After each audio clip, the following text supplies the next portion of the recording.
হ্যাঁ, কি অবস্থা? কেমন আছেন সবাই? আশা করি সবাই খুব ভালো আছেন। সবাই কি আমাকে ক্লিয়ারলি শুনতে এবং দেখতে পাচ্ছেন ভাইয়া? একটু সবাই কমেন্ট করেন তো, সবাই আমাকে ক্লিয়ারলি শুনতে পাচ্ছেন কিনা এবং দেখতে পাচ্ছেন কিনা। একটু কমেন্ট দেন তো সবাই, দেখি সবকিছু ক্লিয়ার আছে কিনা, সবাই আমাকে শুনতে পাচ্ছেন কিনা এবং দেখতে পাচ্ছেন কিনা ক্লিয়ারলি। দ্রুত দ্রুত ভাইয়া একটু সবাই কমেন্ট দেন দেখি। হ্যাঁ, ওয়ালাইকুম আসসালাম ভাইয়া। আশা করি সবাই খুব ভালো আছেন। সবাই কি আমাকে ক্লিয়ারলি শুনতে পাচ্ছেন এবং দেখতে পাচ্ছেন? সবকিছু কি ক্লিয়ার আছে ভাইয়া? হ্যাঁ, কি অবস্থা? আশা করি সবাই খুব ভালো আছেন। অনেকদিন পরে ক্লাসে আসলে অনেকদিন পরে আসলে ক্লাসে আসলাম। যেহেতু এইচএসসি পরীক্ষার খুব বেশি দিন আপনাদের বাকি নাই, চেষ্টা করছি আজকে সেকেন্ড পেপারের যত ইম্পর্টেন্ট প্রশ্ন আছে 24 সালে বিশেষ করে যে প্রশ্নগুলো আসছে মোস্ট ইম্পর্টেন্ট এমসিকিউ প্রশ্ন এবং এই রিলেটেড যত গুরুত্বপূর্ণ প্রশ্ন আছে সেকেন্ড পেপারের ফার্স্ট টু লাস্ট একটা ওভারভিউ দিব। প্রায় 50+ এমসিকিউ আজকে আমরা সলভ করব। এইভাবে আমাদের বেশ কিছু এমসিকিউ রিভিশন ক্লাস সামনের দিনে আসবে এবং সিকিউ ক্লাসও আসবে। লাস্ট মোমেন্টের এই ক্লাসগুলোকে মিস দিবেন না, ঠিক আছে? এগুলোই আপনাদের জন্য ফাইনাল সাজেশন হিসেবে কাজ করবে। বোঝা গেছে ভাইয়া? তো সব ঠিক আছে না? আচ্ছা, তাহলে বেশি সময় নষ্ট করবো না, আমরা ক্লাসে চলে যাই, খুব দ্রুত ক্লাসে চলে যাই, ঠিক আছে? দেখেন, প্রথমে আমাদের যে প্রশ্নটা দিয়েছে সে প্রশ্নটাতে কি বলেছে দেখি আমরা। প্রশ্নটা আমরা কোথায় থেকে আসছে? আমরা দেখতে পাচ্ছি উৎপাদন ব্যয়ের প্রশ্ন এসেছে, ঠিক আছে? একটু বোঝার ট্রাই করব, প্রশ্নগুলো ইজি হয়ে যাবে আমাদের জন্য। দেখি কি বলেছে। বলেছে উৎপাদন ব্যয়ের পরিমাণ কত। তো বিক্রয় দেয়া আছে, আমরা জানি উৎপাদন ব্যয় নির্ণয়ে বিক্রয়ের কোনো দরকার হয় না, কাঁচামাল ব্যয়ের দরকার হয়, তাই না? তাহলে সকল প্রত্যক্ষগুলোকে আমরা আগে কি করব? যোগ করব। তাহলে শুধু কাঁচামাল বলেছে, শুধু কাঁচামাল বলেছে মানে এটা কি? এটা আমাদের প্রত্যক্ষ কাঁচামাল ধরে নিব আমরা, তাই না? তাহলে 20,000 যোগ প্রত্যক্ষ মজুরি আছে আমাদের, তাই না ভাইয়া? প্রত্যক্ষ মজুরিতে কত আছে? 8,000। আর কি কোনো প্রত্যক্ষ খরচ আছে? আর কোনো প্রত্যক্ষ খরচ নাই। তাহলে দুই প্রত্যক্ষকে যোগ করলে আমরা পাচ্ছি কত? 28,000 টাকা। তাহলে দুই প্রত্যক্ষকে যোগ করলে আমরা এটা পাচ্ছি মুখ্য ব্যয়। কি ব্যয় পাচ্ছি ভাইয়া? মুখ্য ব্যয় পাচ্ছি। এই মুখ্য ব্যয়ের সাথে আমরা যোগ করব কি? মুখ্য ব্যয়ের সাথে যোগ করব আমরা কারখানা উপরিব্যয়, তাই না ভাইয়া? মুখ্য ব্যয়ের সাথে আমরা যোগ করব কারখানা উপরিব্যয় 5,000 টাকা, তাই তো নাকি? তাহলে আমরা জানি মুখ্য ব্যয়ের সাথে কারখানা উপরিব্যয় যোগ করলে আমরা পাই কি? আমরা পাই হচ্ছে উৎপাদন ব্যয়, তাই না ভাইয়া? মুখ্য ব্যয়ের সাথে কারখানা ব্যয় যোগ করলে আমরা কি পাই? উৎপাদন ব্যয় পাই। তাহলে উৎপাদন ব্যয়ের পরিমাণ কত? উৎপাদন ব্যয়ের পরিমাণ হচ্ছে আমাদের 33,000 টাকা, রাইট? সবাই কি বুঝতে পেরেছি ভাইয়া? সবাই কি বুঝতে পেরেছি? তাহলে আমাদের এখানে যে আমরা জিনিসটা শিখলাম সেটা হচ্ছে কি? সেটা হচ্ছে উৎপাদন ব্যয় নির্ণয় করা। এটা পরীক্ষায় আমাদের আসে। উৎপাদন ব্যয় নির্ণয়ের সূত্র হচ্ছে সকল প্রত্যক্ষ ব্যয়গুলোকে যোগ করব। প্রত্যক্ষ ব্যয় 3 প্রকার: প্রত্যক্ষ কাঁচামাল, প্রত্যক্ষ মজুরি বা শ্রম এবং প্রত্যক্ষ অন্যান্য খরচ। সকল প্রত্যক্ষগুলোকে আমরা যোগ করেছি। দেখেন, এখানে কাঁচামাল বলেছে, প্রত্যক্ষ না পরোক্ষ কিচ্ছু বলেনি। যদি কিছু না বলে তাহলে এটা অবশ্যই প্রত্যক্ষ কাঁচামাল হবে, সেজন্য আমরা এখানে যোগ করলাম। সেই সাথে সাথে প্রত্যক্ষ মজুরি বলেছে। আমরা জানি সকল প্রত্যক্ষকে যোগ করলে আমরা পাই মুখ্য ব্যয়, আর এই মুখ্য ব্যয়ের সাথে কারখানা উপরিব্যয় যোগ করলে আমরা কি পাই?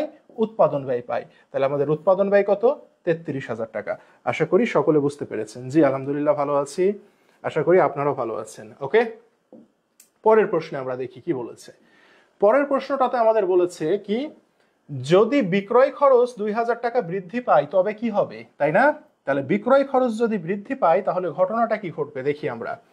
তাহলে বিক্রয় খরচ, এই যে বিক্রয় খরচ, এই বিক্রয় খরচ একটি কি খরচ জানেন? এই বিক্রয় খরচকে বলা হয় পরিচালন খরচ। কি বলা হয়? পরিচালন ব্যয় বলা হয়। বিক্রয় খরচকে বলা হয় কি? পরিচালন ব্যয়। তাহলে এই যে পরিচালন ব্যয়, এই পরিচালন ব্যয় কি হবে? এই পরিচালন ব্যয় কিন্তু আমাদের কি হবে? পরিচালন ব্যয় কিন্তু আমাদের মুনাফা, মুনাফা নির্ণয়ে কাজে আসবে, তাই না? মুনাফা নির্ণয়ে কাজে আসবে। তাহলে দেখেন, খরচ যদি বৃদ্ধি পায় মুনাফা কি হবে? মুনাফা কমে যাবে। আমরা জানি খরচের সাথে মুনাফার বিপরীত সম্পর্ক।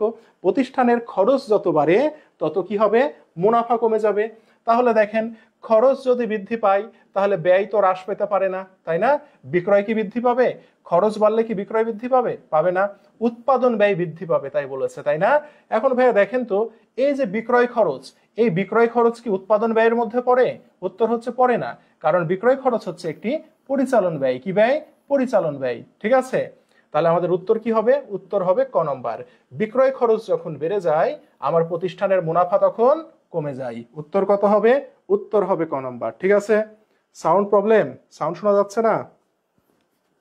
সাউন্ড শুনতে পাই না কেন? আচ্ছা ওয়েট, দাঁড়ান।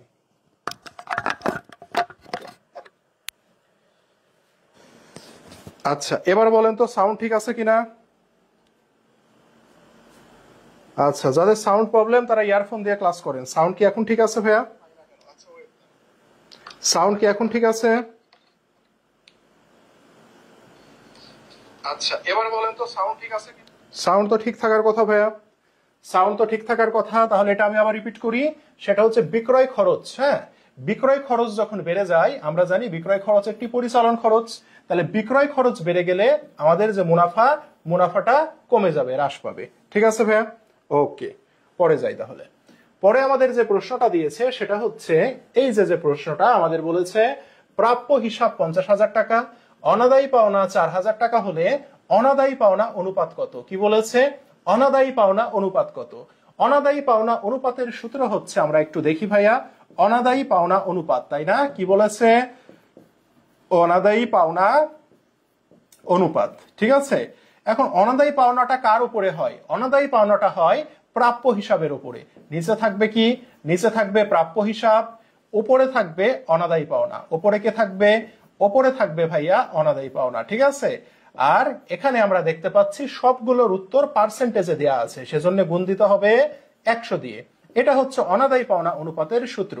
অনাদায়ী পাওনা ডিভাইডেড বাই প্রাপ্য হিসাব গুণন 100। অনাদায়ী পাওনা আছে কত? অনাদায়ী পাওনা আছে 4,000 টাকা। ভাইয়া প্রাপ্য হিসাব আছে কত? প্রাপ্য হিসাব আছে 50,000 টাকা। ঠিক আছে, গুণ দিব কত দিয়ে? গুণ দিব 100 দিয়ে। 3 শূন্য কাটেন, কেটেছি। 50 দুগুণে হচ্ছে 100, 4 দুগুণে হচ্ছে ভাইয়া 8। তাহলে আমাদের উত্তর কত? উত্তর হচ্ছে আমাদের 8%। উত্তর কত? উত্তর হচ্ছে আমাদের 8%। তাহলে সবার কি মনে থাকবে? সবার কি মনে থাকবে ভাইয়া? একটু বলেন তো সবার মনে থাকবে কিনা? তাহলে অনাদায়ী পাওনা অনুপাতের সূত্রটা কি আমাদের সবার মনে থাকবে? নোট করে নিব। ঠিক আছে, অনাদায়ী পাওনা অনুপাত, বা এটাকে আমাদেরকে বলতে পারে কুরিন অনুপাতের সূত্র। ঠিক আছে, অনাদায়ী পাওনার আরেকটা নাম কি? অনাদায়ী পাওনার আরেকটা নাম কিন্তু ভাইয়া কুরিন। তাহলে এটা কুরিন অনুপাতও বলতে পারে। তাহলে সূত্র কি? অনাদায়ী পাওনা ডিভাইডেড বাই প্রাপ্য হিসাব গুণন 100। ওকে ভাইয়া? ওকে, এটা দুনিয়ার সব চ্যাপ্টার। দেখেন, যদি অনুপার্জিত আয় অর্জিত হয়, ভাইয়া বাংলা কথা মনে রাখবেন। হ্যাঁ, আয় যদি অর্জিত হয় তাহলে সেটি আয় হয়ে যায়। কি হয়? আয় অর্জিত হলে সেটি আয় হয়ে যায়। ক্লিয়ার? আয় অর্জিত হলে কি হবে? সেটি আয় হয়ে যাবে। অনুপার্জিত আয় কি হয়েছে? অর্জিত হয়েছে। আয় কি হয়? অর্জিত হয়। আয় অর্জিত হলে সেটিকে আয় হিসাবে লেখা হয়। মনে থাকবে, আয় অর্জিত হলে সেটাকে কোন হিসাবে লেখা হয়? আয় হিসাবে লেখা হয়। সেজন্য এটার উত্তর কি হবে? এটার উত্তর হবে আয়। ক্লিয়ার? আয় অর্জিত হলে তাকে আয় হিসাবে লিখতে হয়। হিসাব বিজ্ঞানের একটা বকেয়া ভিত্তি আছে, সেখানে বলেছে কি? সেখানে বলেছে আয় কি হয়? আয় হচ্ছে অর্জিত হয়। আয় যখন অর্জিত হয় তখন তাকে আয় হিসাবে লিখতে হয়। আর ব্যয় কি হয়? ব্যয় হচ্ছে সংঘটিত হয়। ব্যয় কিন্তু অর্জিত হয় না। ব্যয় কি হয়? ব্যয় সংঘটিত হয়। ব্যয় সংঘটিত হলে তাকে কি হিসাবে লিখতে হয়? ব্যয় হিসাবে লিখতে হয়। সেজন্য এটার উত্তর কি হবে? এটার উত্তর হবে ভাইয়া এটা। ঠিক আছে, ক্লিয়ার? সবাই সবাই বুঝতে পেরেছি? ওকে, আচ্ছা, পিডিএফ দিয়ে দিব ভাইয়া। ক্লাস করেন, মনোযোগ দিয়ে ক্লাস করেন। দেখেন, উৎপাদন ব্যয় বিবরণীতে কোনটি প্রত্যক্ষ খরচ, কোনটি প্রত্যক্ষ খরচ বলেছে, ভালো করে বোঝার ট্রাই করেন। আমি সব ব্যাখ্যা বিশ্লেষণ সহ বলি। দেখেন, বিক্রয় খরচ, বিক্রয় খরচকে বলা হয় ভাইয়া পরিচালন খরচ। কি বলা হয়? পরিচালন ব্যয়। বিক্রয় খরচ হচ্ছে পরিচালন ব্যয়, বা এটাকে বলা হয় কালীন ব্যয়। মনে থাকবে, বিক্রয় খরচকে বলা হয় পরিচালন ব্যয় বা কালীন ব্যয়। তাহলে এটা প্রত্যক্ষ না। এই বিপণন খরচই হচ্ছে বিক্রয় খরচের আরেকটা নাম। তাহলে এটাও তাই হবে। বিপণন খরচ আর বিক্রয় খরচ একই জিনিস। ওকে, ব্যবহৃত কাঁচামাল ব্যয়, যতটুকু কাঁচামাল আপনার ব্যবহার হবে সেটাকে আমরা বলি প্রত্যক্ষ কাঁচামাল। কি বলি ভাইয়া? যতটুকু কাঁচামাল ব্যবহার হবে তার নাম হচ্ছে প্রত্যক্ষ কাঁচামাল। মনে থাকবে। তাহলে এই যে ব্যবহৃত কাঁচামাল, এই ব্যবহৃত কাঁচামালের নাম কি? ব্যবহৃত কাঁচামালের নাম হচ্ছে প্রত্যক্ষ কাঁচামাল। কি বলেছে? উৎপাদন ব্যয় বিবরণীতে কোনটি প্রত্যক্ষ খরচ? তাহলে উত্তর কি হবে? এই যে ব্যবহৃত কাঁচামালের ব্যয়টাই হচ্ছে প্রত্যক্ষ কাঁচামাল, যেটাকে আমরা বলি প্রত্যক্ষ খরচ। কারখানা ও পরিব্যয়, কারখানা ও পরিব্যয় হচ্ছে একটি পরোক্ষ ব্যয়। কি ব্যয় ভাইয়া? পরোক্ষ ব্যয়। মনে থাকবে, কারখানা ও পরিব্যয় একটি কি ব্যয়? কারখানা ও পরিব্যয় হচ্ছে একটি পরোক্ষ ব্যয়। ক্লিয়ার? তাহলে এটার উত্তর কি হবে? এটার উত্তর হবে গ নম্বর। উত্তর হবে গ নম্বর। ঠিক আছে ভাইয়া? পরে যাই। তাহলে এখান থেকে কি শিখলাম? এই যে বিক্রয় বিপণন খরচ দুইটা একই জিনিস, যেটাকে একসাথে বলা হয় পরিচালন ব্যয়। এটাও কিন্তু পরীক্ষায় প্রশ্ন আসে। কি ব্যয়? পরিচালন ব্যয়। তাহলে বিক্রয় খরচকে বলা হয় পরিচালন ব্যয়, বা এটার আরেকটা নাম আছে সেটা হচ্ছে কালীন ব্যয়। হ্যাঁ, আবার কখনো কখনো এটাকে বাণিজ্যিক খরচও বলে। পরিচালন ব্যয়ের আরেকটা নাম কি? বাণিজ্যিক ব্যয়ও বলা হয়ে থাকে। ঠিক আছে, তাহলে এটার কিন্তু তিনটা নাম। ওকে, তিনটা নাম। তাহলে এই পরিচালন ব্যয়, কালীন ব্যয় বা বাণিজ্যিক ব্যয় আছে দুইটা। একটা হচ্ছে বিক্রয় ও বিপণন উপরিখরচ, আরেকটা হচ্ছে প্রশাসনিক ব্যয়। আরেকটা কি ব্যয়? আরেকটা হচ্ছে প্রশাসনিক ব্যয়। অফিস ও প্রশাসনিক ব্যয় এবং বিক্রয় ও বিপণন খরচ, এগুলোকে একসাথে বলা হয় পরিচালন ব্যয়, কালীন ব্যয় বা বাণিজ্যিক ব্যয়। এগুলো একটু নোট করেন ভাইয়া, এগুলো একটু কষ্ট করে নোট করেন সবাই, কারণ এগুলো থেকে পরীক্ষায় প্রশ্ন আসবে। ওকে, তাহলে আমরা কি শিখলাম? পরিচালন ব্যয়, কালীন ব্যয় বা বাণিজ্যিক ব্যয় একই জিনিস। এই ব্যয় আছে দুইটা, একটা হচ্ছে বিক্রয় ও বিপণন ব্যয়, আরেকটা প্রশাসনিক ব্যয়। ক্লিয়ার সবাই? একদম clear, very good, thank you. দেখি, হিসাবকালে বকেয়া খরচ কোন ধরনের হিসাব? বকেয়া খরচ দেখেন দুইটা জিনিস আছে। হ্যাঁ, দেখেন বকেয়া খরচ এটা আসছে কই থেকে? এটা আসছে কার্যপত্র আছে না, এই কার্যপত্র রিলেটেড চ্যাপ্টার গুলো থেকে এই প্রশ্নগুলো আসে। দেখেন বকেয়া খরচ, হ্যাঁ, এই বকেয়া খরচগুলোকে কি করতে হয়? সমন্বয় করতে হয়। ভালো করে বুঝেন, এই বকেয়া খরচের সাথে জড়িত খরচ হচ্ছে দুইটা। একটা হচ্ছে বকেয়া খরচ নিজেই, একটা হচ্ছে বকেয়া খরচ নিচেই। বকেয়া খরচ কি হিসাব? দায় হিসাব। ওকে, আর নাম্বার দুই হচ্ছে খরচ হিসাব। নাম্বার দুই কি? খরচ হিসাব। খরচ একটি কি হিসাব? ব্যয় হিসাব। মনে থাকবে ভাইয়া? তাহলে বকেয়া খরচের সাথে জড়িত হিসাব থাকে দুটা, একটাকে বকেয়া খরচ নিজেই, আরেকটা হচ্ছে খরচ হিসাব। ভাইয়া বকেয়া খরচ কি হিসাব? দায় হিসাব। ভাইয়া খরচ কি হিসাব? ব্যয় হিসাব। তাহলে বলেন বকেয়া খরচ কোন ধরনের হিসাব? বকেয়া খরচ হচ্ছে একটি খরচ এবং সেই সাথে সাথে দায় হিসাব। উত্তর হচ্ছে ক নম্বর। উত্তর কি? উত্তর হচ্ছে ক নম্বর। ক্লিয়ার? উত্তর হচ্ছে ক নম্বর। নোট এখন করতে হবে না, এখন বুঝেন, এখন বুঝেন। ঠিক আছে, বাসায় নোট করবেন। এখন বুঝেন, স্ক্রিনশট মারেন, এখন বুঝেন, মাথা দিয়ে বুঝেন। এখন নোট করতে পারবেন না। এখন নোট করতে গেলে 60টা প্রশ্ন, 300 মিনিট লাগবে ক্লাস শেষ করতে। ঠিক আছে, এখন জাস্ট খালি মাথার মধ্যে নেন আর স্ক্রিনশট মারেন, স্ক্রিনশট মারেন, মাথার মধ্যে নেন, বুঝেন, এমনি মাথায় থাকবে। ঠিক আছে, এমনি মাথায় থাকবে ভাইয়া। ওকে, আচ্ছা এবার আসেন ভাইয়া, বকেয়া খরচ দিয়ে প্রশ্ন দিল, প্রশ্নে কি এবার বলতে পারে না যে বকেয়া আয়? বকেয়া আয়ের সাথে জড়িত হিসাবগুলো কোনগুলো? বলতে পারে না? পারে। তাহলে একইভাবে বকেয়া আয়ের সাথে জড়িত হিসাব দুইটা, একটা বকেয়া আয় নিজেই, একটি বকেয়া আয় নিজেই। ভাইয়া বকেয়া আয় কি হিসাব? বকেয়া আয় সম্পদ হিসাব। আরেকটা কি হিসাব হবে? আরেকটা হচ্ছে আয় হিসাব হবে। আরেকটা কি হিসাব হবে? আরেকটা হচ্ছে আয় হিসাব হবে। ভাইয়া আয় কোন হিসাব? আয় হচ্ছে আয় হিসাব। তাহলে বকেয়া আয়ের সাথে জড়িত হিসাব কোনগুলো? একটি সম্পদ, একটি আয়। আমি কি বোঝাতে পেরেছি ভাইয়া? আমি কি বোঝাতে পেরেছি? আমি কি বোঝাতে পেরেছি ভাইয়া? একটু বলেন তো আমি বোঝাতে পেরেছি কিনা এটাকে। তাহলে বকেয়া খরচ দিয়ে প্রশ্ন আসলো, এবার কি বকেয়া আয় দিয়ে প্রশ্ন আসতে পারে না? বকেয়া আয় দিয়ে যদি প্রশ্ন আসে, বকেয়া আয়ের সাথে জড়িত হিসাব বকেয়া আয় নিজে একটা আর আয় হিসাব একটা। ভাইয়া বকেয়া আয় কোন হিসাব? সম্পদ হিসাব। আয় কোন হিসাব? আয় হিসাব। তাহলে বকেয়া আয়ের সাথে জড়িত হিসাব কোনগুলো? একটি সম্পদ, একটি আয়। Clear? Okay, very good, thank you.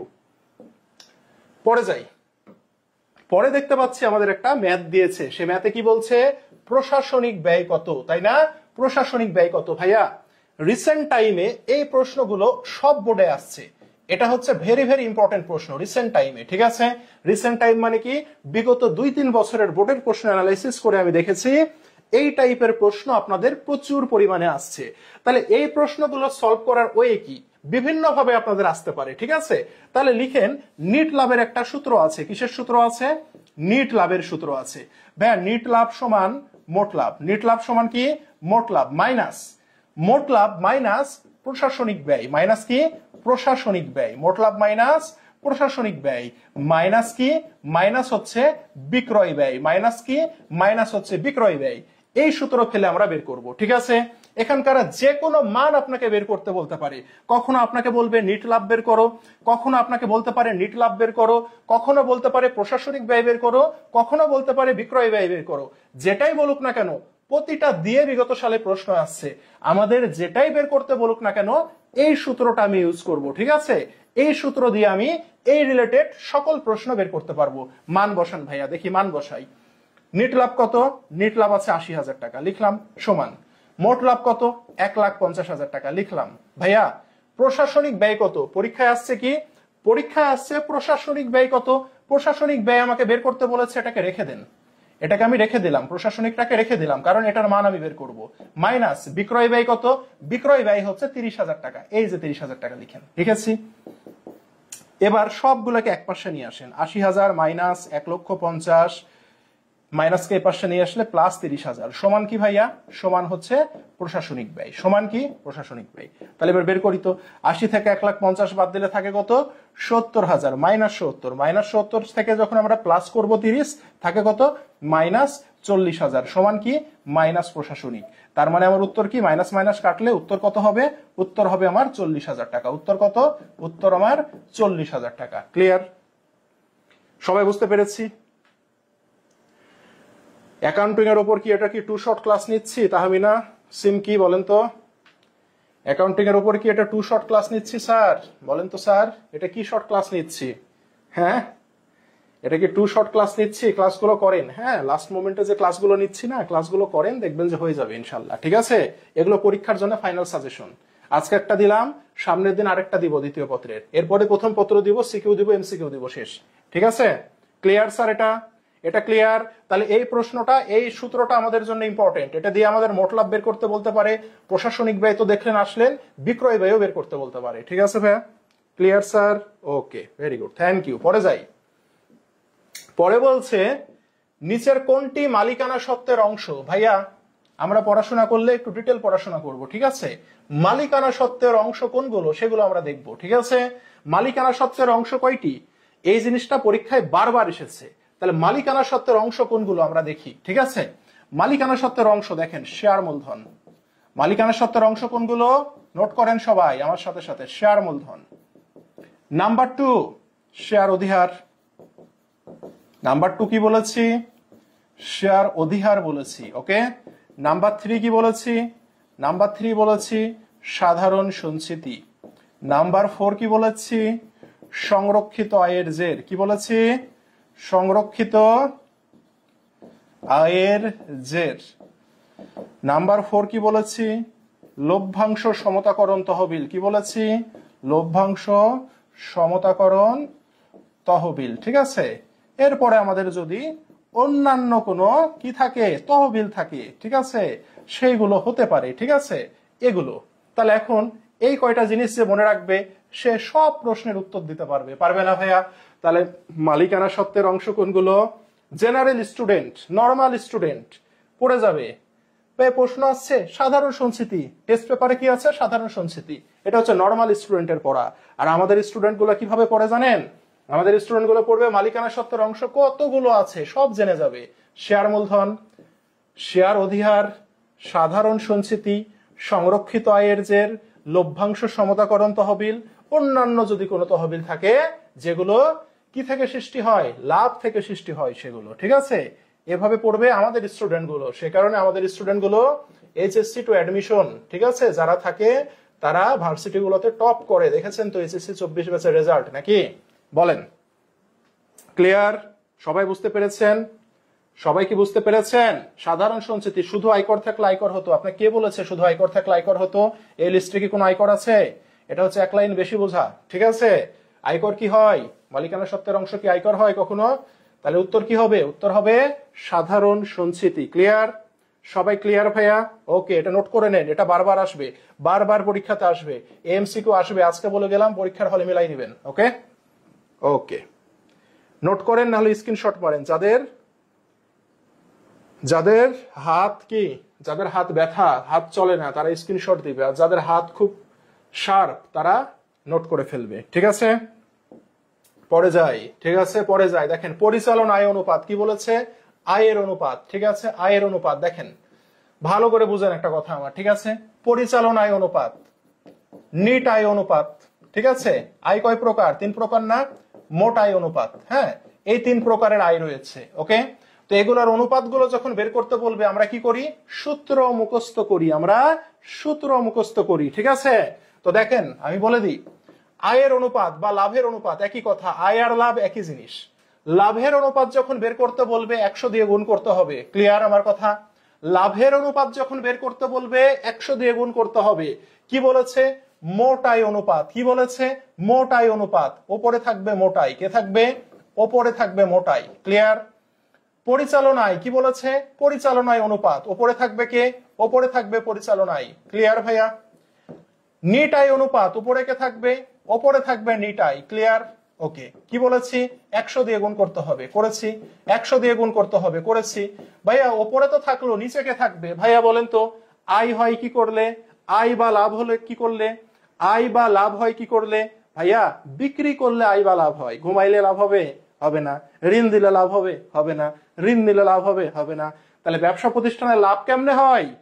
আয় হয় কেমনে? আয় হয় বিক্রি করলে। সেজন্য সবার নিচে কি বসবে? সবার নিচে বসবে নিট বিক্রয়। সবার নিচে কি বসবে?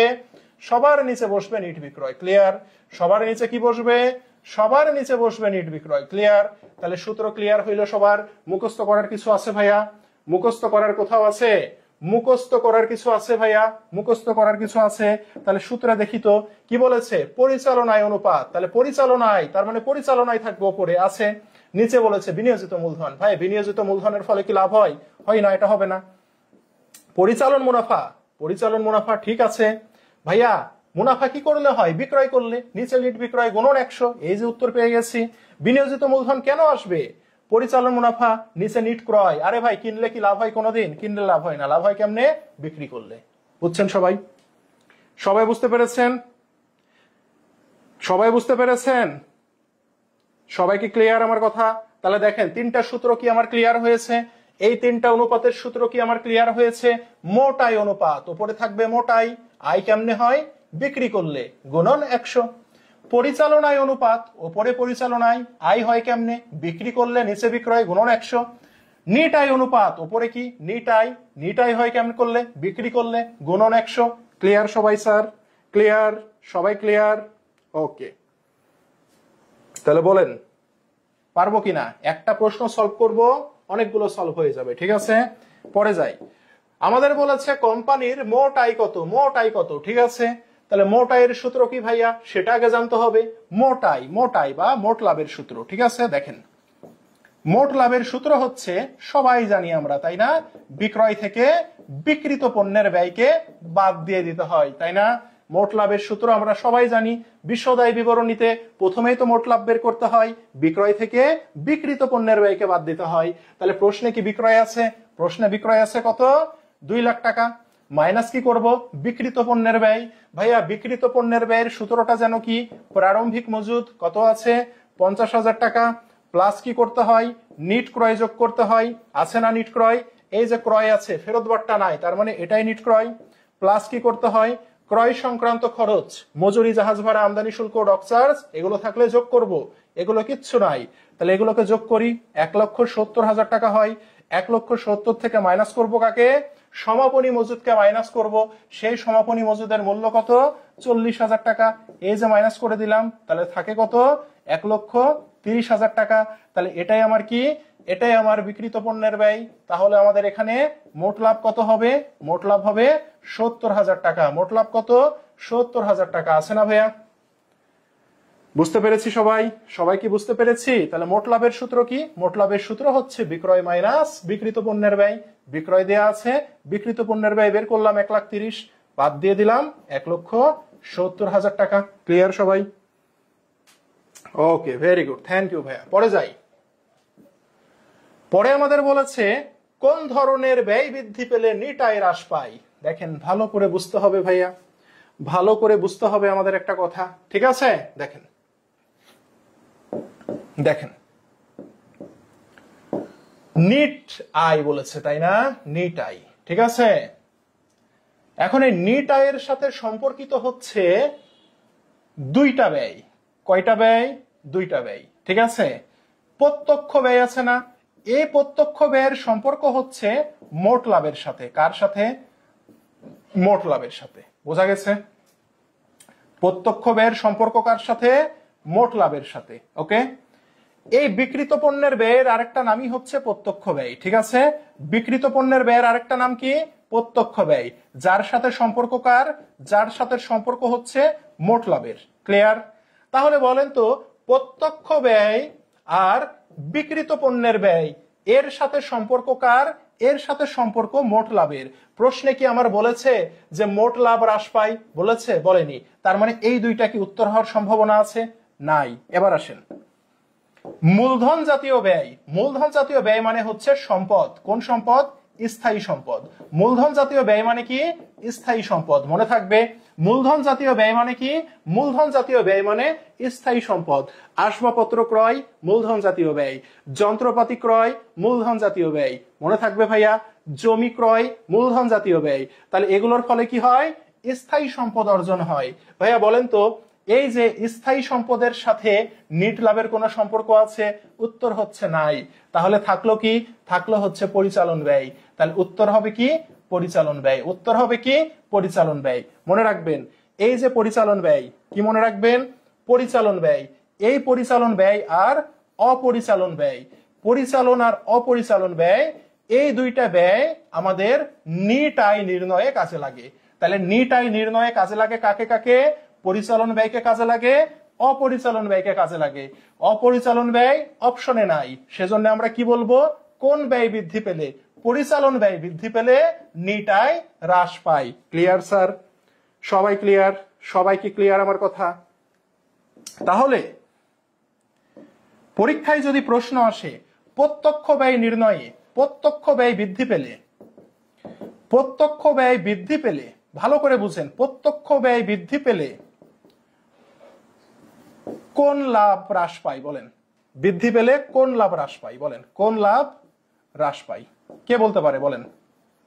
পরীক্ষায় প্রশ্ন আসছে, কি প্রশ্ন আসছে ভাইয়া? প্রত্যক্ষ ব্যয় যদি বৃদ্ধি পায় কোন লাভ হ্রাস পায়? বলেন, এটা কে বলতে পারে? স্যার দেখি তো, কার মাথায় কিছু আছে আমি একটু দেখি তো। পরীক্ষায় প্রশ্ন আসছে প্রত্যক্ষ ব্যয় বৃদ্ধি পেলে, কোন ব্যয় বৃদ্ধি পেলে? প্রত্যক্ষ ব্যয় বৃদ্ধি পেলে কোন লাভ হ্রাস পায়? কে বলতে পারে? স্যার দেখি তো স্যার। মোট লাভ। সাবাস, এই যে Prince Nurul, very good. Rafsan, এই তো ভেরি গুড ভাইয়া। এই প্রশ্নগুলোই ঘুরাই ফিরাই করে। বোর্ডের প্রশ্ন দেখবেন খুব নতুন প্রশ্ন আহামরি করে না, একই টাইপের প্রশ্ন ঘুরাই দেয়। তাহলে আমরা কি শিখলাম? আমরা শিখলাম প্রত্যক্ষ ব্যয়ের সাথে সম্পর্ক হচ্ছে মোট লাভের, ওকে। আর পরিচালন ব্যয় অপরিচালনের সাথে সম্পর্ক কার? নেট লাভের। Clear sir? Very good, thank you, thank you. এই তো বুঝতে পেরেছেন, ভেরি গুড। দেখেন এই জিনিসটা আমরা একটু ভালো করে বুঝবো এখন, ঠিক আছে ভাইয়া? দেখেন দুইটা জিনিস নিয়ে ঝামেলা হবে। একটা হচ্ছে বিন কার্ড। কি বিন কার্ডে অন্তর্ভুক্ত থাকে কি? আরেকটা মাল খতিয়ান, ঠিক আছে? তাহলে বিন কার্ডে অন্তর্ভুক্ত থাকে কি কি সেটা আমরা দেখি। বিন কার্ডে অন্তর্ভুক্ত থাকে হচ্ছে মালের কি? ক্রয়, হ্যাঁ। আর মালের কি বলেন তো? মালের হচ্ছে বিক্রয়, হ্যাঁ। ক্রয় মানে হচ্ছে মালের প্রাপ্তি, ক্রয় মানে কি? মালের প্রাপ্তি। আর বিক্রয় মানে মালের নির্গমন, ঠিক আছে? এই মালের ক্রয় এবং নির্গমনের কি বলেন তো? পরিমাণ, অর্থাৎ পরিমাণ হচ্ছে অন্তর্ভুক্ত থাকে। আর বিন কার্ডে অন্তর্ভুক্ত থাকে না। ভালো করে বুঝবেন, বিন কার্ডে কি থাকে না? অন্তর্ভুক্ত থাকে না। বিন কার্ডে অন্তর্ভুক্ত থাকে না কি? বিন কার্ডে অন্তর্ভুক্ত থাকে না মালের মূল্য। মালের কি? মালের মূল্য। মূল্য মানে কি? টাকা। মালের যে কত টাকার মাল আছে এটা হচ্ছে অন্তর্ভুক্ত থাকে না। কোথায়? বিন কার্ডে। অন্তর্ভুক্ত থাকে কি? মালের প্রাপ্তি বা বিক্রয়, অর্থাৎ প্রাপ্তি এবং নির্গমনের পরিমাণ। পরিমাণ মানে কি? কত একক মাল রয়েছে সেই জিনিসটা অন্তর্ভুক্ত থাকে। আর অন্তর্ভুক্ত থাকে না কোনটি? মালের মূল্য, অর্থাৎ কত টাকার মাল আছে এটা অন্তর্ভুক্ত থাকে না। তাহলে উত্তর কি হবে? বিন কার্ডে অন্তর্ভুক্ত থাকে মালের ক্রয়, মালের নির্গমন বা বিক্রয়, মালের মূল্য অন্তর্ভুক্ত থাকে না। তাই উত্তর কত? উত্তর হচ্ছে 1 ও 2। উত্তর হবে মালের ক্রয় এবং মালের নির্গমন। উত্তর হবে 1 ও 2। উত্তর হবে 1 ও 2। ক্লিয়ার সবাই? পরে যাই। দেখেন বিক্রয়ের উপর লাভের হার 20% হলে ক্রয় মূল্যের উপর লাভের হার কত? ঠিক আছে, এগুলো পারেন বের করতে সবাই? বলেন তো। দেখেন বিক্রয়, এটা মুখস্থ করে হয়, আমি আপনাদেরকে বের করা শিখাই। বিক্রয়ের উপরে লাভের হার 20%। কার উপর? বিক্রয়ের উপর। যার উপরে বলবে তার মান 100, ঠিক আছে? লাভের হার 20, তার মানে লাভ কত? লাভ হচ্ছে 20, ঠিক আছে?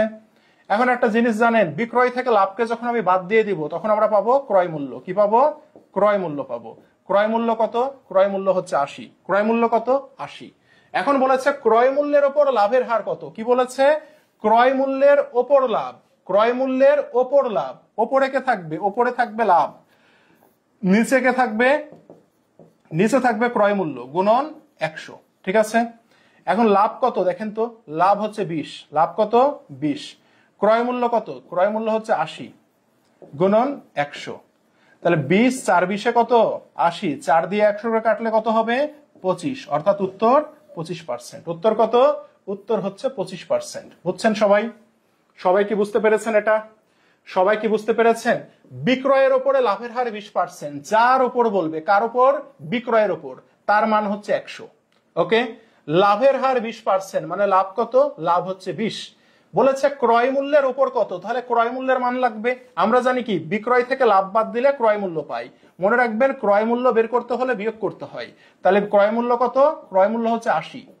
তাহলে এবার বলেছে ক্রয় মূল্যের উপর লাভের হার কত, ক্রয় মূল্যের উপর লাভ, ওপরে লাভ নিচে ক্রয় মূল্য গুণন 100। কেন? কারণ হার বলেছে, হার বললে 100 দিয়ে গুণ করতে হয়। তাহলে লাভের মান কত, লাভের মান 20, ক্রয় মূল্য কত 80, গুণন কত 100, তাহলে কাটাকাটি করলে উত্তর কত, উত্তর 25%। ক্লিয়ার সবাই? এটা কি ক্লিয়ার? আমরা এটা কি আমরা সবাই ক্লিয়ার হয়েছি? বিক্রয়ের উপর লাভের হার 20%, ক্রয় মূল্যের উপরে কত, আমরা কি বের করতে পারবো ভাইয়া? আমরা কি সবাই বের করতে পারবো এটা? Yes or no? Yes or no? যদি বের করতে পারি আমরা একটা টেস্ট করি, এখন দেখি, আমরা একটা টেস্ট করি, দেখি তো সবাই। দেখেন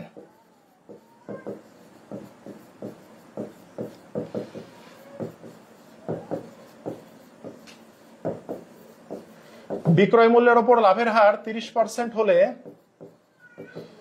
ক্রয় মূল্যের উপরে কত?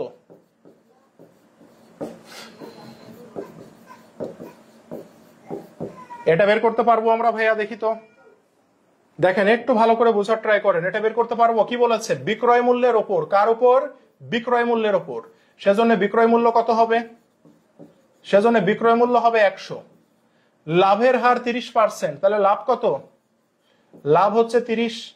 তাহলে আমাকে কি বলেছে, ক্রয় মূল্যের উপর কত, তার মানে এখানে ক্রয় মূল্যের মান বের করতে হবে। ভাইয়া ক্রয় মূল্য বের করতে হলে কি করতে হয়, বিয়োগ করতে হয়, তার মানে 70। তাহলে কি ক্রয় মূল্যের উপর কত, তাহলে ক্রয় মূল্যের উপর কে কত, ক্রয় মূল্যের উপর লাভ কত, লাভ উপরে নিচে কে, নিচে হচ্ছে ক্রয় মূল্য গুণন 100।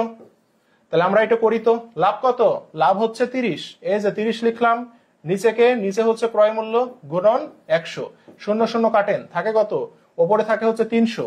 তাহলে আমরা 7 দিয়ে 300 কে ভাগ করব, 4 সাথে কত 28, থাকে কত 2 শূন্য, 7 দুগুণে কত 14, থাকে কত 6, 0.78 কত, 7 8 56, দ্যাট মিনস 42.8%। কত, 42.8%। বুঝছেন? কি ব্যাপার, কারো কমেন্ট দেখি না কেন? কমেন্ট করা কি ভুলে গেলেন নাকি, না আমার শো করছে না? সবাই কি বুঝতে পেরেছেন? হ্যাঁ, 42.86% বা সামথিং এরকম বের হবে। তাহলে এই ধরনের একটা প্রশ্ন বোর্ডে আসে, প্রথম পত্রেও আসবে, দ্বিতীয় পত্রেও আসবে। পরে দেখি কি বলেছে, পরের প্রশ্ন আমাদেরকে বলেছে মালিক এবং সুজন অংশীদারি কারবারের সমান অংশীদার। মানিক প্রতি মাসের প্রথম তারিখে নগদ 2000 টাকা 1500 টাকা করে নগদ উত্তোলন করে। উত্তোলনের উপরে 10% হারে সুদ ধার্য করতে হবে। মানিকের উত্তোলনের পরিমাণ কত? তাহলে প্রতি মাসের প্রথম তারিখে, তাই না, মানিক ও সুজন প্রতি মাসের প্রথম তারিখে, তাহলে মানিক উত্তোলন করেছে কত, মানিক উত্তোলন করেছে 2000। তাহলে 2000-এ কত পার্সেন্ট, 10% করবো। 2000-এ 10% করলে কত হয় বলেন তো, 200 টাকা হয়। এখন বলেছে কি, আমাকে বলেছে তারা প্রতি মাসের প্রথমে উত্তোলন করেছে। তাহলে প্রতি মাসের প্রথমে করলে আমাকে 6.5 দিয়ে গুণ করতে হবে, তাই না? তাহলে 6 দুগুণে কত, 1200, 1200, আর এই যে 200-র অর্ধেক, 200-র অর্ধেক মানে কত, 100। তাহলে কত টাকা হবে, উত্তোলনের পরিমাণ 1300 টাকা হবে। কত হবে ভাইয়া, 1300 টাকা হবে। সবাই কি বুঝতে পেরেছি ভাইয়া? সবাই কি আমরা বুঝতে পেরেছি এটা? একটু কমেন্টে দিই তো দেখি সবাই বুঝছি কিনা, একটু আমরা কমেন্টে দিই তো সবাই বুঝছি কিনা। এটা কি সবাই ক্লিয়ার আমরা ভাইয়া? একটু বলেন তো দেখি সবাই ক্লিয়ার কিনা। 1300 টাকা, তাই না? তাহলে প্রতি মাসের প্রথমে উত্তোলন করলে 6.5, মাঝামাঝি বললে 6, মাসের শেষে বললে 5.5 দিয়ে আমরা গুণ দিব, তাহলেই হয়ে যাবে। পরে যাই, এগুলো ইজি অঙ্ক, তাই না? দেখেন, স্থিতিশীল মূলধন পদ্ধতিতে সাধারণত প্রস্তুত করা হয় কি, ভালো করে বুঝবেন আমার কথা, হ্যাঁ ভালো করে বুঝবেন আমার কথা, ঠিক আছে? আমার কথা খুব ভালো করে বুঝবেন। স্থিতিশীল মূলধন পদ্ধতি, তাই না? এই স্থিতিশীল মূলধন পদ্ধতিতে আপনি যখন হিসাব করবেন তখন আপনাকে 3টি হিসাব প্রস্তুত করতে হয়। কয়টি? তিনটা। একটা হচ্ছে লাভ লোকসান আবন্টন তো প্রস্তুত করতেই হবে সব পদ্ধতিতেই, ঠিক আছে, লাভ লোকসান আবন্টন হিসাব আপনি প্রস্তুত করতে হবে, ঠিক আছে। আরেকটা প্রস্তুত করতে হবে অংশীদারদের মূলধন হিসাব, ঠিক আছে, অংশীদারদের কি হিসাব, মূলধন হিসাব, ওকে। আরেকটা প্রস্তুত করতে হবে অংশীদারদের চলতি হিসাব, কোন পদ্ধতিতে, স্থিতিশীল মূলধন পদ্ধতিতে। তাহলে আমরা স্থিতিশীল মূলধন পদ্ধতিতে কয়টি হিসাব প্রস্তুত করব, স্থিতিশীল মূলধন পদ্ধতিতে লাভ লোকসান আবন্টন প্রস্তুত করতে হবে, অংশীদারদের মূলধন প্রস্তুত করতে হবে, এক্সট্রা করে চলতি হিসাব প্রস্তুত করতে হবে। তাহলে উত্তর হবে 1 2 3। এবার আরেকটা হিসাব আছে, তার নাম হচ্ছে পরিবর্তনশীল মূলধন পদ্ধতি। কি পদ্ধতি, পরিবর্তনশীল মূলধন পদ্ধতি, ঠিক আছে, পরিবর্তনশীল মূলধন পদ্ধতি, ঠিক আছে, পরিবর্তনশীল মূলধন। এই পরিবর্তনশীল মূলধন পদ্ধতিতে যখন আপনি হিসাব করবেন তখন লাভ লোকসান আবন্টন তো অবশ্যই করতে হবে আপনাকে, ঠিক আছে, লাভ লোকসান আবন্টন তো অবশ্যই করতে হবে, তাই না, এটার কোনো মাপ নাই। আর আরেকটা হিসাব তৈরি করতে হবে, সেটা অংশীদারদের মূলধন হিসাব। কি ভাইয়া, অংশীদারদের মূলধন হিসাব, ওকে। এই দুইটা হিসাব করলেই হবে। তাহলে কোন হিসাব তৈরি করতে হবে না, পরিবর্তনশীল মূলধন পদ্ধতিতে চলতি হিসাব তৈরি করতে হবে না। কোন হিসাব তৈরি করতে হবে না, চলতি হিসাব তৈরি করতে হবে না। ক্লিয়ার সবাই, সবাই ক্লিয়ার ভাইয়া, সবাইকে ক্লিয়ার, আমরা কি বুঝতে পেরেছি সবাই? একটু কমেন্টে জানান তো ভাইয়া, একটু কমেন্টে জানান। পরিবর্তনশীল মূলধন পদ্ধতিতে তৈরি করতে হবে কি, লাভ লোকসান আবন্টন, অংশীদারদের মূলধন হিসাব। কোন হিসাব তৈরি করতে হবে না, চলতি হিসাব তৈরি করতে হবে না। আর স্থিতিশীল মূলধন পদ্ধতিতে কোন হিসাব তৈরি করতে হবে, লাভ লোকসান আবন্টন, অংশীদারদের মূলধন এবং চলতি হিসাব। সবাইকে ক্লিয়ার? একটু বলেন আমাকে, আমাকে একটু কমেন্ট জানান ভাইয়া, সবাই আমাকে একটু কমেন্ট করেন, একটু কমেন্ট করেন দেখি।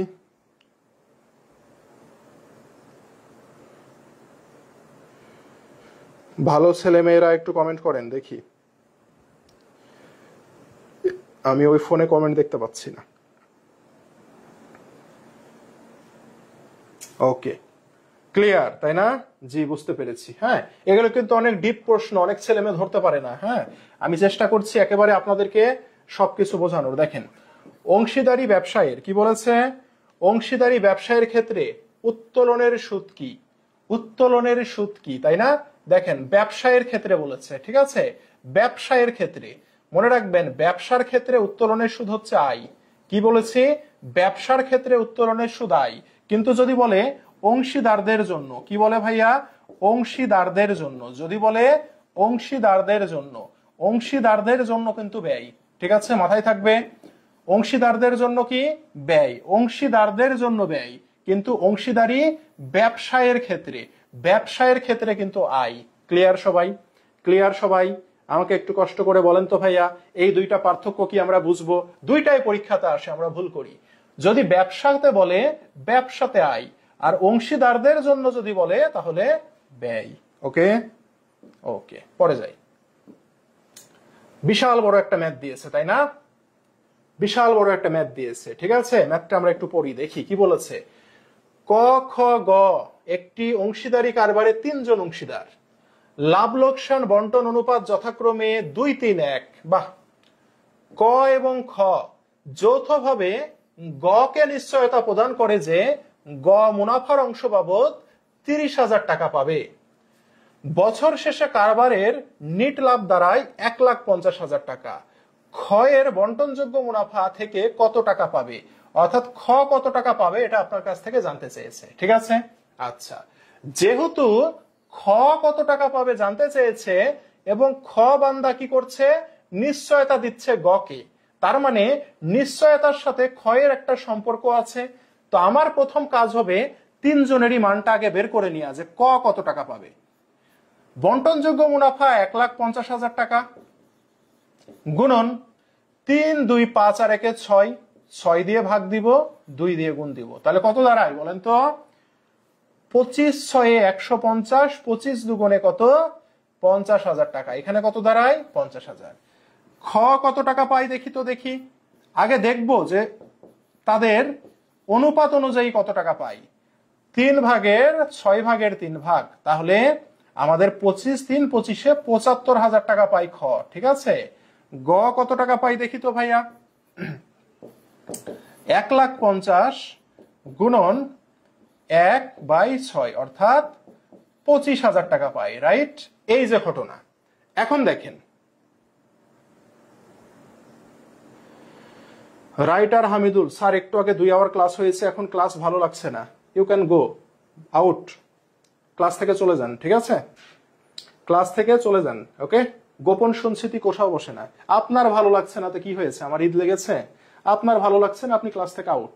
যার ভালো লাগছে সে ক্লাস করবে, যার ভালো করার ইচ্ছা আছে সে 24 ঘন্টা ক্লাস করবে, করে ভালো করবে, ঠিক আছে। আপনার ভালো না লাগলে তো কারো কিছু যায় আসে না ভাই, ঠিক আছে। আপনার যদি ভালো না লাগে আপনাকে এ প্লাস দিবে কেউ? বলেন, স্যারেরা কি আপনার ভালো লাগার জন্য আপনাকে এ প্লাস দিবে? আপনার ভালো লাগছে না, আপনি আউট।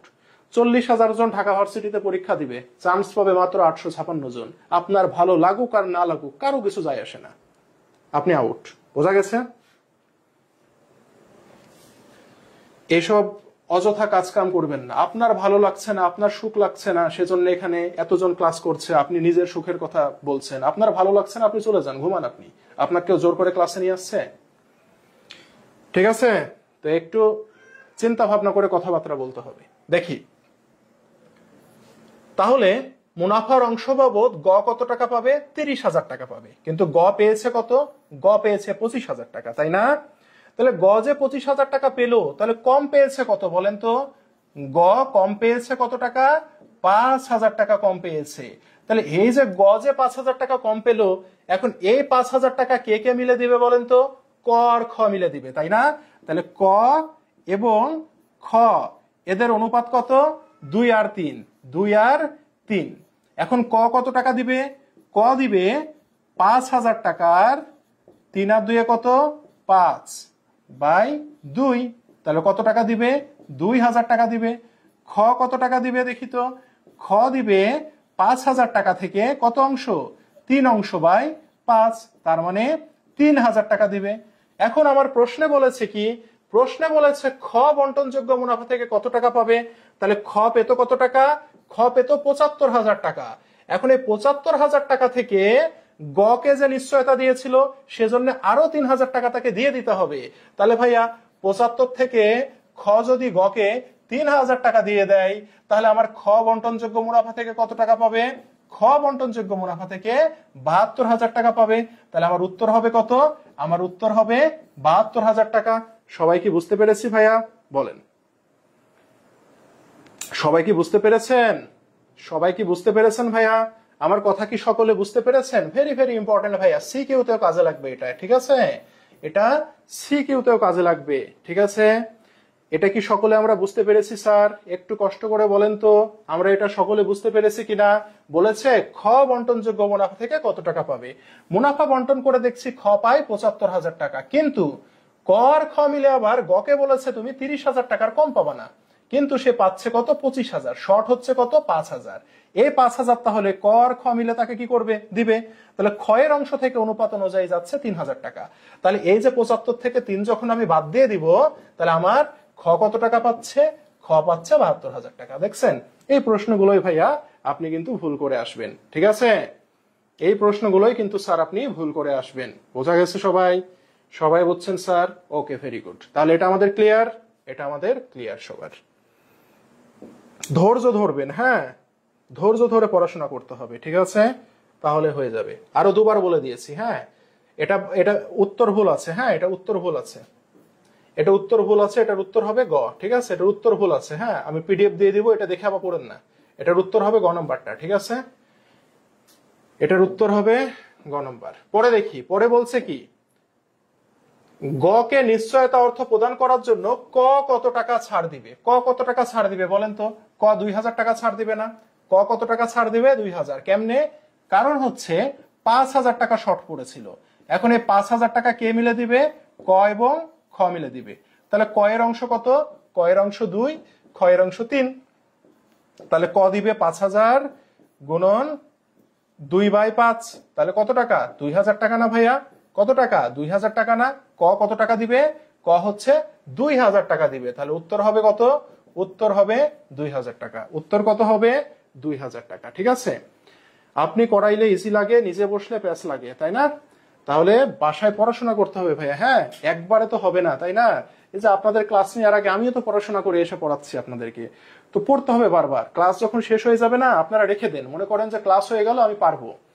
আপনার কাজ হচ্ছে ক্লাসটা করলেন না, আজকে আপনাকে পড়াটা কমপ্লিট করে রিভিশন দিয়ে রেকর্ড ক্লাস থাকছে, রেকর্ড করে ঘুমাই যেতে হবে, ঠিক আছে? তাহলে দেখবেন মনে থাকবে। বারবার প্র্যাকটিস করতে হবে, তাহলে মনে থাকবে, ঠিক আছে?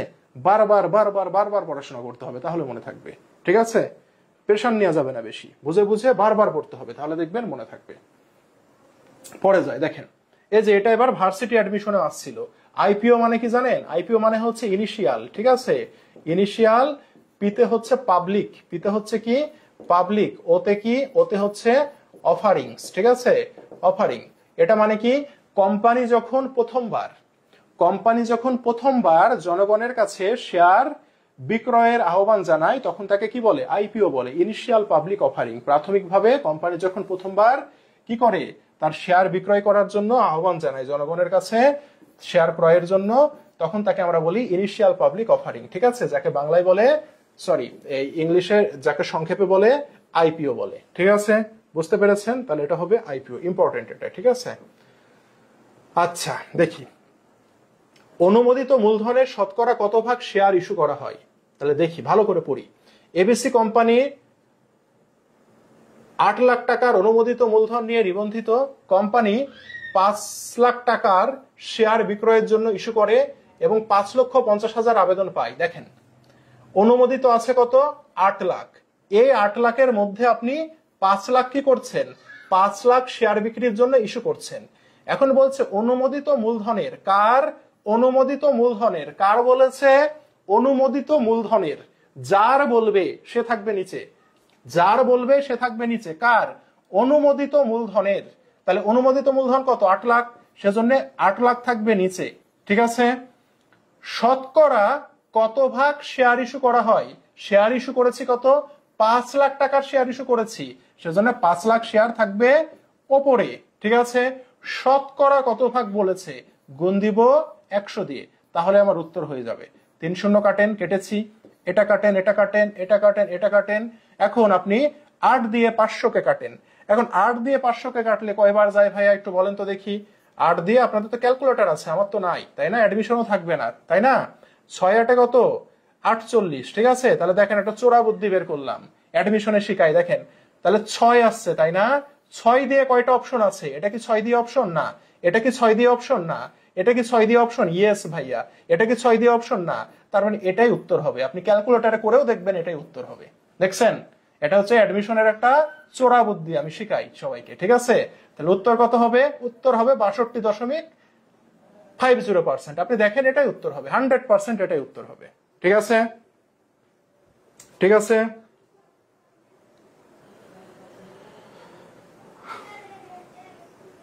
সবাই বুঝতে পেরেছেন? এই ক্লাসের মাঝে ক্লাস করাচ্ছি, এখানে এসে ফাজলামো করছেন? এখানে কি ভাই, ক্লাসের মাঝে আপনি কমেন্ট দিচ্ছেন, প্রশ্ন, আপনার প্রশ্ন অন্য জায়গায় সলভ করবেন, ওকে? ক্লাসে যে প্রশ্ন সলভ করাচ্ছি এটা সলভ করেন। আপনি তো এটাই পারেন না, আপনি তো এটাই পারেন না, তাহলে এখানে কি করছেন ভাই? এগুলো করা যাবে না। এটা আসছে না, দেখেন তো ক্যালকুলেটারে করেও এটা আসছে না, ক্যালকুলেটারে করেও দেখবেন এটাই আসছে। তাহলে আমি কি বুঝাতে পেরেছি এটা ভাইয়া? আমি কি এটা বুঝাতে পেরেছি ভাইয়া? দেখেন, অনুমোদিত মূলধনের, কার? অনুমোদিত মূলধনের। অনুমোদিত মূলধনের, কার? অনুমোদিত মূলধনের, সেজন্য অনুমোদিত মূলধন নিচে। শতকরা কত ভাগ শেয়ার ইস্যু করা হয়? শেয়ার ইস্যু করা হয় কি? শেয়ার ইস্যু করা হয় কত সেটা জানতে চাচ্ছে, সেজন্য শেয়ার ইস্যু যে আমি করেছি কত? 5 লাখ, এটা থাকবে ওপরে। শতকরা কত ভাগ বলেছে না, সেজন্য 100 দিয়ে গুণ দেব। ক্যালকুলেটর করবেন, উত্তর বের হয়ে চলে আসবে, ঠিক আছে ভাইয়া? ওকে, পরে যাই। পরে বলছে অতিরিক্ত আবেদনের শেয়ার সংখ্যা কত? অতিরিক্ত আবেদনের শেয়ার সংখ্যা কত দেখি। তাহলে আমি 5 লাখ টাকা কি করব? শেয়ার বিক্রির জন্য ইস্যু করব, কিন্তু 5,50,000 টাকার আবেদন পাই।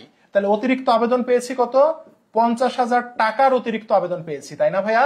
50,000 টাকার অতিরিক্ত আবেদন পেয়েছি। দেখেন, 5 লাখ টাকার শেয়ার বিক্রির জন্য ইস্যু করেছি, কিন্তু 5,50,000 টাকার আবেদন পেয়েছি।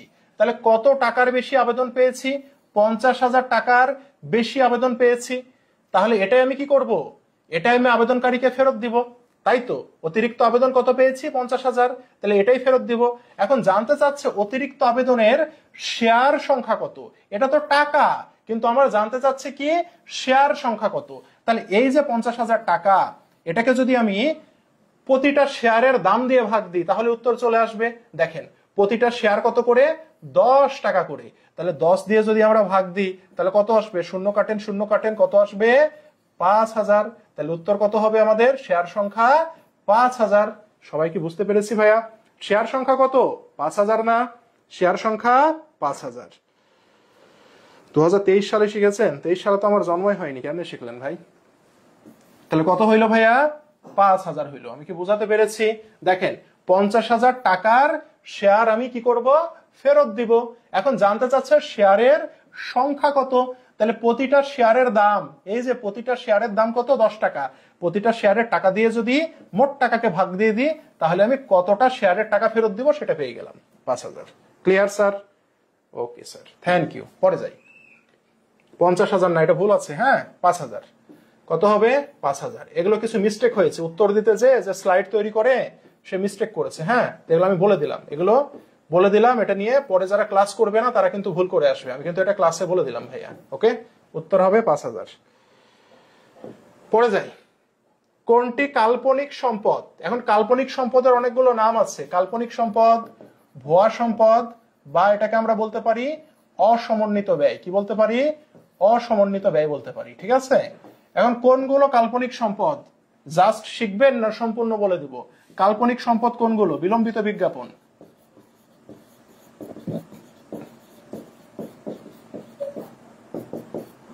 শেয়ার অবহার,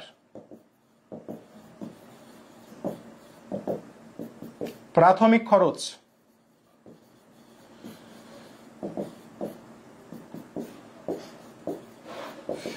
লাভ লোকসান হিসাবের ডেবিটজের, অবলেখকের কমিশন।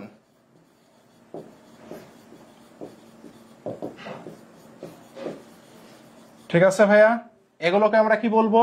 কাল্পনিক সম্পদ, ভুয়া সম্পদ বা অসমন্বিত ব্যয় বলবো। ঠিক আছে ভাইয়া, তাহলে উত্তর কি হবে বলেন? উত্তর হবে শেয়ার অবহার, তাই না? এটা অপশনে আছে না? এই যে উত্তরে আছে কি? শেয়ার অবহার। ঠিক আছে, তাহলে আমরা যারা পড়বো এইভাবে পড়বো, তাহলে অপশনে যেটাই থাকুক আমাদের ভুল হবে না। ঠিক আছে ভাইয়া? ওকে, এগুলো একটু নোট করে নিব আমরা। পরে যাই। শেয়ার হোল্ডার সত্ত্বের অংশ, দেখছেন আবার শেয়ার হোল্ডার সত্ত্বের অংশ। মালিকানা সত্ত্বের অংশ কোনগুলো এসেছে না? মালিকানা সত্ত্বের অংশ কোনগুলো এসেছে না? শেয়ার মূলধন পড়েছি, শেয়ার মূলধন। সঞ্চিতি পড়েছি, সঞ্চিতি।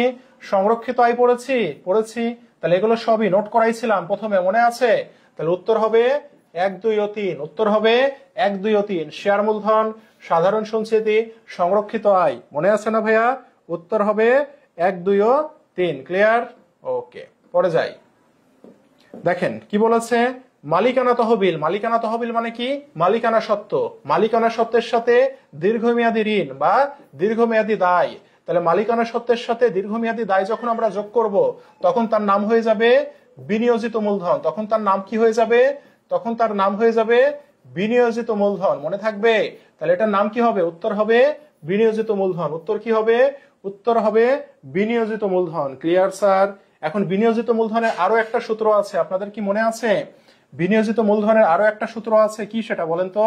সেটা হচ্ছে মোট সম্পদ মাইনাস ভুয়া সম্পদ। মনে আছে ভাইয়া? মোট সম্পদ মাইনাস ভুয়া সম্পদ মাইনাস চলতি দায়। মনে আছে না নাই বলেন? এটা আরেকটা সূত্র আছে না? বিনিয়োজিত মূলধনের সূত্র কিন্তু দুটা, একটা মালিকানা তহবিল প্লাস দীর্ঘমেয়াদী দায়, এটা একটা। আর একটা মোট সম্পদ মাইনাস ভুয়া সম্পদ মাইনাস চলতি দায়। তাহলে আমরা কি পাবো?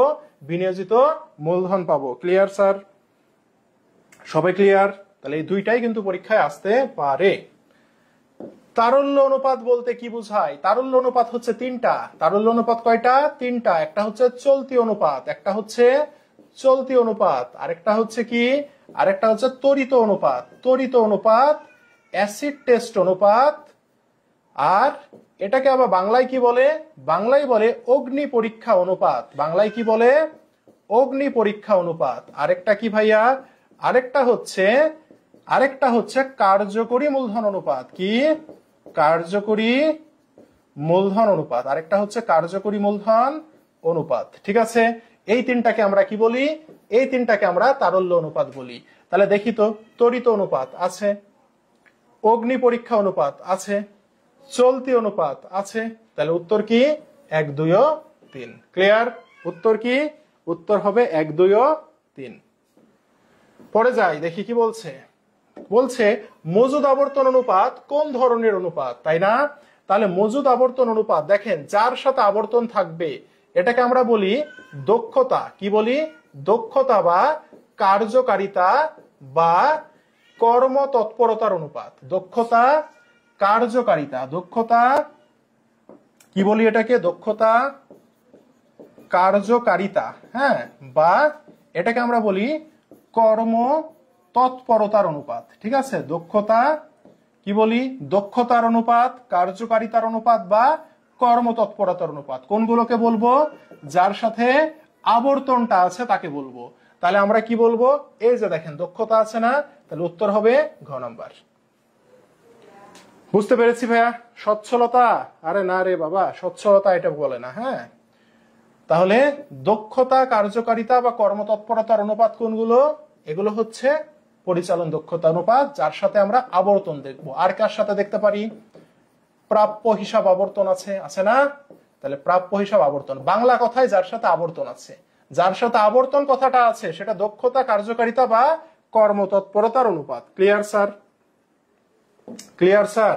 বলেন সবাই বুঝছি কিনা বলেন। আচ্ছা, সবাই বুঝতে পেরেছি বলেন। আচ্ছা, আজকাল পড়াবো না। হ্যাঁ, আজকাল পড়াবো না। শোনেন, আমি একটা কথা বলি, সেটা হচ্ছে আজকে পড়ানোর নিয়ত ছিল কিন্তু পড়াবো না। পড়াবো না বলতে একটু অর্ধেক কেবল পড়ানো হয়েছে। হ্যাঁ, 27টা পড়াইছি। হ্যাঁ, শোনেন আমি একটু কথা বলি, সেটা হচ্ছে আগামীকাল সোমবার, ঠিক আছে? আগামীকাল সোমবারও আমি ক্লাস নিব। ঠিক আছে, আগামীকাল সোমবারে আমাদের টার্গেট হচ্ছে, আগামীকাল সোমবার হচ্ছে আমাদের টার্গেট হচ্ছে 50+। হ্যাঁ, আগামীকাল সোমবার আমরা বাকি যে 50+ এমসিকিউ আছে এগুলো আমরা সলভ করব। ঠিক আছে, আগামীকাল সোমবার, এবং ক্লাসটা হবে পেজ থেকে। ঠিক আছে, ক্লাসটা হবে আমাদের পেজ থেকে ক্লাস হবে। ঠিক আছে, আগামীকালকে ইনশাল্লাহ সেকেন্ড পেপার কমপ্লিট করে দিব। ঠিক আছে, আগামীকালকে সেকেন্ড পেপার কমপ্লিট করে দিব। ওকে, আগামীকাল সেকেন্ড পেপার কমপ্লিট করে দিব। ঠিক আছে, সেকেন্ড পেপারের এমসিকিউ সব কমপ্লিট করে দেব। ঠিক আছে, পিডিএফ পাবেন কালকে। হ্যাঁ, কালকে একসাথে এর সাথে বাকি যে জিনিসগুলো আছে সব একসাথে কালকে আমি পিডিএফ দিয়ে দেবো। ঠিক আছে, আজকে পড়ানোর ইচ্ছা ছিল কিন্তু একটু ঝামেলার কারণে আজকে পড়াইতে পারছি না। ঠিক আছে, কারণ হচ্ছে পিডিএফটা দিয়েন। আচ্ছা, পিডিএফটা কালকে দিব ভাইয়া, কারণ এখানে তো অনেক কিছু পড়াইনি আজকে। আচ্ছা, তাও দিয়ে দিব, জান দিয়ে দিব। ঠিক আছে, দিয়ে দিব। অ্যাডমিশন কোর্সে ছাড়ে ভর্তি হয় কয় তারিখ পর্যন্ত? দ্রুত ভর্তি হয়ে যান, যত দ্রুত ভর্তি হবেন বই পাওয়ার সম্ভাবনা তত দ্রুত আপনার। ঠিক আছে, ছাড়ে 3500 টাকায় ভর্তি চলছে, সাথে 5টা না 6টা বই দেওয়ার ইচ্ছা আমাদের। ঠিক আছে, ওকে। আর স্যার কয়টায় ক্লাস হবে? আমি কালকে পোস্ট করে জানাই দিব ভাইয়া। ঠিক আছে, একটু পোস্ট করে জানাই দিব। ঠিক আছে, পোস্ট করে জানাই দিব, বুঝতে পেরেছেন? পোস্ট করে জানাই দিব। আজকে 10:30 বেজে গেছে তো। আগামীকাল শনিবার, আগামীকালকে শনিবার, পাগল হয়েছেন নাকি? হ্যাঁ, আগামীকাল রবিবার, বুঝতে পেরেছেন? আগামীকাল রবিবার। পরের ক্লাসে বাট্টার টিক করা অ্যান্সার, আচ্ছা সব করাই দিব ভাই। আগে সেকেন্ড পেপারটা শেষ করি, তারপর ফার্স্ট পেপার করে দিব। আমি আপনাদের জন্য এমসিকিউ এর সাজেশন তৈরি করছি, নাজমুল স্যার সিকিউ এর সাজেশন তৈরি করছে। হ্যাঁ, এগুলো আমি আপনাদেরকে দিয়ে দিব, 2-3 দিনের মধ্যে দিয়ে দিব। প্লাস হচ্ছে এর মধ্যে 20 তারিখ 21 তারিখ পর্যন্ত যত ক্লাস নেওয়া দরকার, অ্যাকাউন্টিং এ এখন প্রতিদিনই ক্লাস হবে। ঠিক আছে, আমি নিব ক্লাস, আমি ক্লাস নিব, নাজমুল স্যার নিবে। সেই সাথে সাথে আপনাদের অ্যাকাউন্টিং এর মাঝে যে গ্যাপ আছে, ওই গ্যাপে আমি এবং নাজমুল স্যার মিলে টানা ক্লাস নিয়ে সিকিউ এমসিকিউ শেষ করাই দিব। বুঝতে পেরেছেন? ওকে, পরের ক্লাসে বারটা টিক করাইন। আচ্ছা, বারটা টারটা সব করাবো। কালকে রবিবার না, রবিবারে ক্লাস হবে, কালকে ক্লাস হবে ইনশাল্লাহ। ঠিক আছে, কালকে ক্লাস হবে, কালকে রবিবারে ক্লাস হবে, আমি জানাই দিব। ঠিক আছে, পেজ থেকে ক্লাস হবে, কালকে ক্লাস হবে। হ্যাঁ, ফাটাফাটি ক্লাস হবে কালকে সেকেন্ড পেপার শেষ করব। ঠিক আছে, সেকেন্ড পেপারের মধ্যে আপনাদের লিফো ফিফোর যে ম্যাথগুলো আছে, আমি জানি লিফো ফিফো চ্যাপ্টারের যে ম্যাথগুলো আছে এবং ওয়েটেড এভারেজ মেথডের যে ম্যাথগুলো আছে, হ্যাঁ এই ম্যাথগুলো আপনাদের ঝামেলা হয়, তাই না? সবকিছু শেষ করাই দেবো ইনশাল্লাহ। ঠিক আছে, না না, কোনো আন্দোলন কোনো দরকার নাই। শোনেন, যত দ্রুত পরীক্ষা দিবেন তত আপনাদের জন্য ভালো, যত দ্রুত পরীক্ষা দিবেন তত আপনাদের জন্য ভালো। কোনো আন্দোলনের দরকার নাই, যা হবে সুন্দর মতো হয়ে যাক। 1 মাস পরে পরীক্ষা দিলেও আপনার যে রেজাল্ট হবে, 1 মাস আগে পরীক্ষা দিলেও সেম রেজাল্ট হবে ভাইয়া, বোঝা গেছে? এত সুন্দর করে হিসাব বিজ্ঞান বুঝবো আগে জানতামই না, আপনার ক্লাস করে জানতে পারছি। ওকে ভাইয়া, সমস্যা নাই। আজকে আমার ইচ্ছা ছিল কিন্তু একটু পারছি না, হ্যাঁ, ফ্যামিলি ইস্যুর কারণে পারছি না। হ্যাঁ, আচ্ছা যাই হোক, তো 10:30 বেজে গেছে, তো এই কারণে একটু লেট হয়ে গেল। সমস্যা নাই, আগামীকালকে ইনশাল্লাহ ফেসবুক লাইভে আমরা সেকেন্ড পেপারের যতগুলো ইম্পর্টেন্ট এমসিকিউ লাগুক সব ইনশাল্লাহ শেষ করব, ঠিক আছে? সব A to Z আমরা কালকে লাইভ ক্লাসে ইনশাল্লাহ শেষ করব। বুঝতে পেরেছেন সবাই? আর পিডিএফটা আমি দিয়ে দেওয়ার ট্রাই করছি, হ্যাঁ, আজকে রাতের মধ্যে আমি পিডিএফটা আপনাদেরকে দিয়ে দেওয়ার ট্রাই করব। ওকে ভাইয়া, তো যাই হোক, কালকে তো রবিবার, হ্যাঁ, কালকে নিব ক্লাসগুলো ভাইয়া সব করেন, হ্যাঁ, ক্লাসগুলো সবাই করেন, এতটুকুই বলবো। অ্যাকাউন্টিং আমরা যা দিব, এই কমার্সের সাবজেক্ট আমরা যা দিব, এগুলো আপনি বাইরে কোথাও করতে যাবেন না, বেকার খামাখা টাইম ওয়েস্ট হবে। আমাদের উপরে ভরসা রেখে করেন, শুধু এইচএসসি না, অ্যাডমিশন পর্যন্ত আমাদের উপরে ভরসা রাখেন। একটা ভালো ইউনিভার্সিটি পাইতে পরিশ্রম করবেন আপনি, সর্বোচ্চ সহযোগিতা করব আমরা। সব মিলে প্রতি বছরের ন্যায় এইচএসসি 25-কে নিয়েও একটা খুবই ভালো রেজাল্ট পাবো। এবং সর্বোচ্চ আমি একটা কথা বলি, এইচএসসি 24-এর অ্যাডমিশনের সর্বোচ্চ সাকসেস রেট আমাদের 34%-এর বেশি সাকসেস রেট আমাদের। প্রতি 3 জনে 1 জন করে আমাদের পাবলিক ইউনিভার্সিটিতে চান্স পেয়েছে এবারও। আমাদের 2156 জন স্টুডেন্ট আমরা পড়াইছি অ্যাডমিশনে, সেখানে আমাদের 750 প্রায় 760 জনের কাছাকাছি স্টুডেন্ট আমাদের এই বছর বিভিন্ন পাবলিক ইউনিভার্সিটিতে চান্স পেয়েছে, ঠিক আছে? তো যাই হোক, সমস্যা নাই, কালকে ইনশাল্লাহ সকলের সাথে দেখা হবে। হ্যাঁ, সবাই ভালো থাকেন, আজকে এখানে শেষ করলাম, আল্লাহ হাফেজ।